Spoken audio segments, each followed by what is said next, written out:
पूर्णिया आ गए। बस आज नरेंद्र मोदी का आना बाकी है। मैं चाहूंगा कि नरेंद्र मोदी जी भी आ ही जाएं, उतर ही जाएं, तो पूर्णिया का सौभाग्य हो जाए, या दुर्भाग्य तो है ही।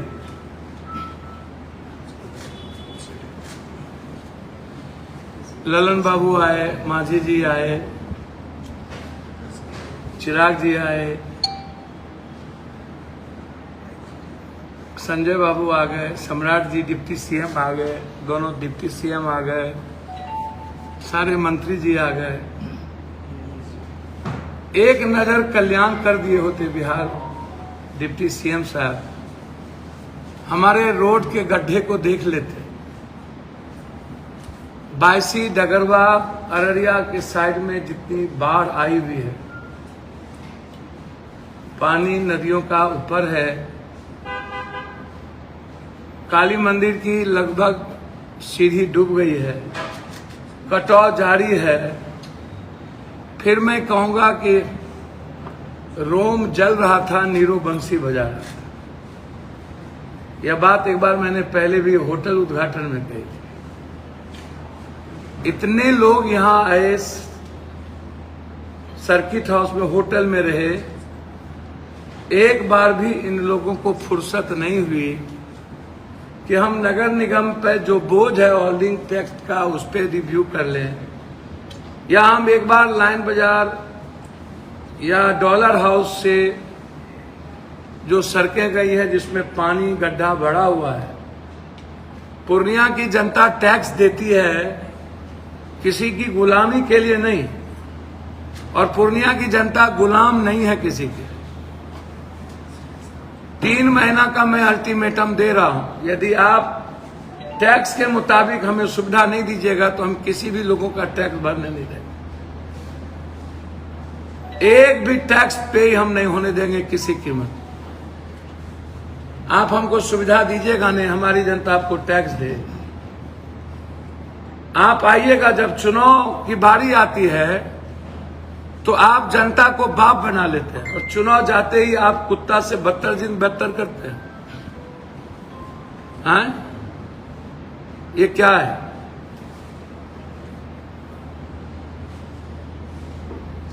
अरे भैया, चिराग जी मेरे भाई हैं, आए थे तो बनमनखी देख लेते। चीनी मिल खत्म हो गई तो कुछ एक फैक्ट्री बन जाती। डिप्टी सीएम साहब बियाडा के हालात को देख लेते। और जितना नाम माजी मेरे बुजुर्ग हैं, कौन मुसहर कौन राम मंत्री बन रहा है ये सवाल नहीं है। मुसहर समाज की स्थिति कितनी बदतर है ये सवाल, और मुसहर समाज की जिंदगी बदलने के लिए मैं खड़ा हूं।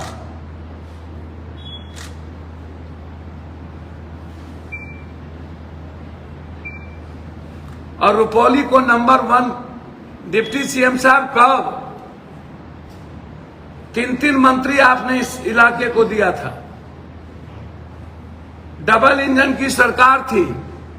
आजादी के बाद इतने लंबे समय तक 20 साल तक मुख्यमंत्री रहने के बाद, और आप खुद कह रहे हैं कि रुपौली अत्यंत पिछड़ी जाति नीतीश कुमार के साथ खड़ी रही, तो फिर रुपौली की दुर्गति में किसकी भूमिका है? अत्यंत पिछड़ी जाति को रुलाने में और उनको अपमान करने में किसकी भूमिका है? रुपौली अत्यंत पिछड़ी जाति और माइनॉरिटीज का इलाका है। 2 वर्ग हैं, चाहे शर्मा हो, ततमा हो, निषाद हो, मल्लाह हो, केवट हो, केवरत हो, गंगोत्री हो, बिंद हो, शाह हो, जसवाल हो, मुसलमान हो, दलित हो। आजाद हिंदुस्तान के बाद सबसे ज्यादा मुख्यमंत्री के कुर्सी पर और सबसे ज्यादा लोगों ने वोट रुपौली का नीतीश कुमार जी को दिया।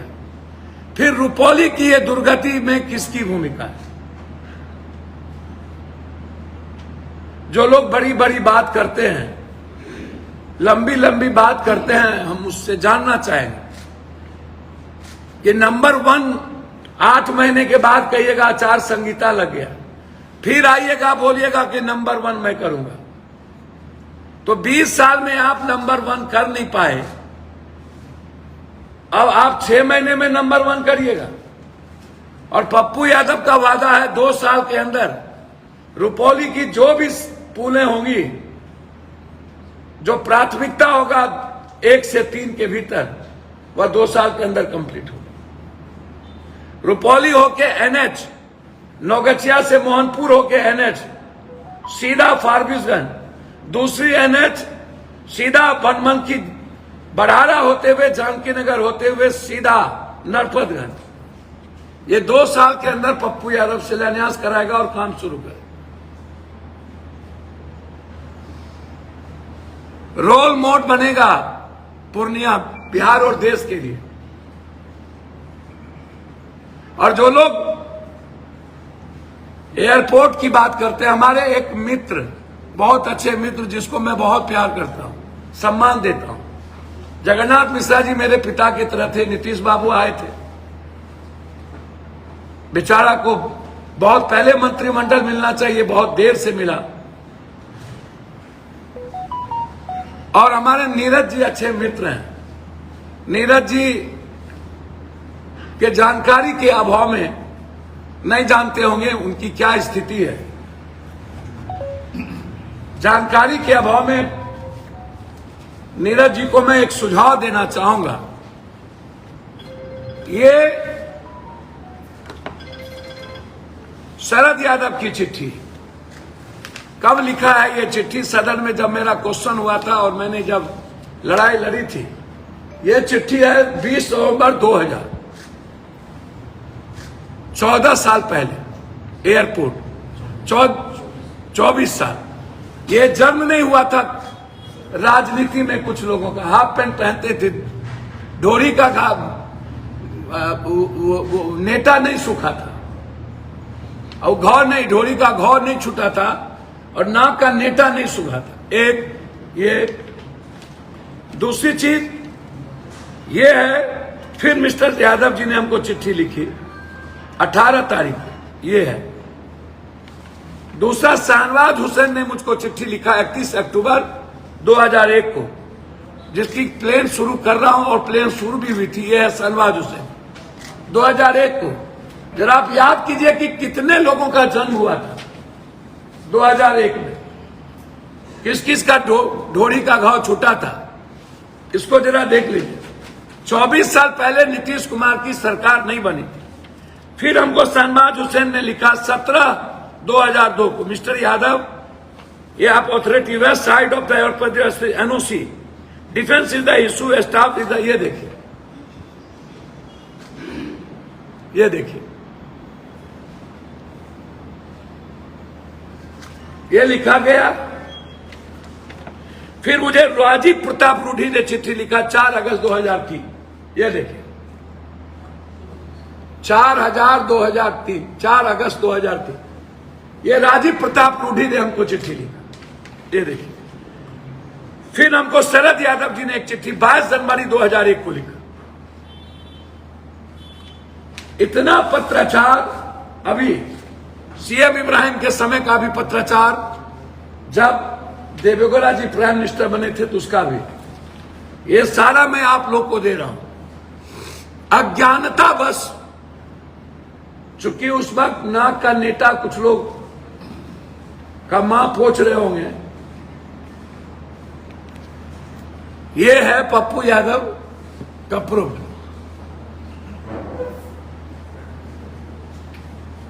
10 साल हम यहां नहीं थे। आप हमको बताइए कि 10 साल हम यहां नहीं थे तो आप क्या कर रहे थे, लोग क्या कर रहे थे? 20 सालों से नीतीश कुमार जी क्या कर रहे थे? अभी मैं इसी पर केंद्रित हूं, और रुपौली पर और बाढ़ पे। जो लोग यहां आए थे, क्या रोम जल रहा था बंसी बजाने? जब चुनाव आता है तभी आप अखाड़ा बनाते हैं, इस्तेमाल करते हैं सीमांचल और कोसी का।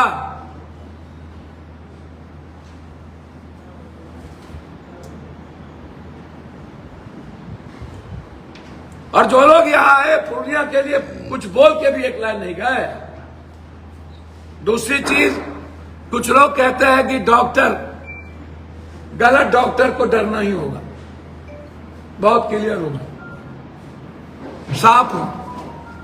जो फर्जी डॉक्टर है उसको डरना होगा। जो फर्जी पैथोलॉजी है 2 महीने के अंदर यदि आप बंद नहीं कीजिएगा तो मैं बंद कर दूंगा।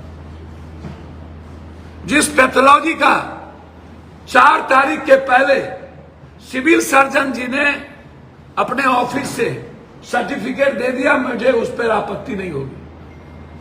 मैं उसको जीने पर पेट पे लात नहीं मारूंगा। 4 तारीख के बाद यदि आप किसी को भी पैथोलॉजी का ऑर्डर दिए होंगे तो उन्हें आपको कैंसिल करना होगा। नर्सिंग होम, अच्छे डॉक्टर को न डरने की जरूरत है, उसके लिए मैं पागलों की तरह साहब, जनता के हित में मेरे लिए ना कोई पीएम है, ना कोई सीएम है, ना कोई मंत्री है, ना कोई, मैं कानून के दायरे में रह के पप्पू यादव को यदि सिस्टम ये चाहती हो कि डराना और सरकार, तो मैं मरना पसंद करूंगा, डर के जीना नहीं। सदन के भीतर, लोकसभा के भीतर हर दिन बिहार और पूर्णिया का इशू उठेगा। हर दिन 23 तारीख को यदि लोकसभा शुरू हो रहा है अगस्त तक, तो हर दिन एक ही सवाल होगा, बिहार, पूर्णिया, सीमांचल, कोसी। इसके अलावा दूसरी कोई बात नहीं। बिहार के सारे 13 करोड़ लोग की उम्मीद और भरोसा और बेटा हूं मैं। जो लोग साजिश रचते हैं ना, उसको सुप्रीम कोर्ट तक घसीटेंगे। जरूरत होगी तो इन लोगों के साजिश का पर्दाफाश करें। लेकिन जो लोग ये कहते हैं डरा हुआ, मैं फिर कहता हूं कि जो मंत्री जादूका के यहां गए, जादूका ने जिस यादुका का, दीपक यादुका का नाम लिया और डीआईजी साहब ने कहा कि उसको गिरफ्तारी के लिए, आज तक गिरफ्तारी क्यों नहीं हुई? जादुका ने चिट्ठी लिखा नीतीश कुमार को, आज तक न्याय क्यों नहीं मिला? और मैं पूर्णिया, कोसी, सीमांचल, बिहार के सारे एमएलए, एमपी, उनकी संपत्ति की जांच की मांग सदन में उठाऊंगा। ईडी से उसकी जांच हो कि इतने पैसे 20 सालों के अंदर इन मंत्री संतरी को कहां से आए। ये आप मांग में उठाऊंगा, ये आप सुन लीजिएगा।